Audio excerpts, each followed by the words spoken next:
Şirvan Suvarma kanalında baş verən qəzanın fəsadları aradan qaldırılır. Göyçay rayon ərazisində bəndin yarılması nəticəsində yaranan su sızmanın qarşısını almaq üçün dövlət qurumları, o cümlədən başda Azərbaycan Dövlət Su Ehtiyatları Agentliyi olmaqla hərəkətə keçiblər. Hadisə yerinə dərhal ağır texnika və canlı qüvvə cəlb olunub. Kanalın zədələnmiş torpaq bəndində bərkitmə tədbirləri fasiləsiz olaraq gecə-gündüz rejimində həyata keçirilir. Hazırda ətraf yaşayış məntəqələri üçün hər hansı su basma təhlükəsi yoxdur. Qeyd edək ki, son bir neçə gündə bölgədə yaranan su qıtlığının əsas səbəbi də məhz bu qəzadır.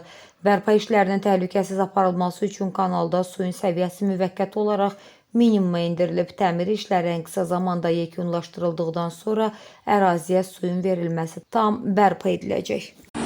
Şirvan kanalının Ağdaşdan keçən hissəsində baş vermiş qəza ilə bağlı Ucar Su Meliorasiya Sistemlərinin İstismarı İdarəsinin texnikaları işə cəlb edilmişdir. Hal-hazırda işlər davam edir.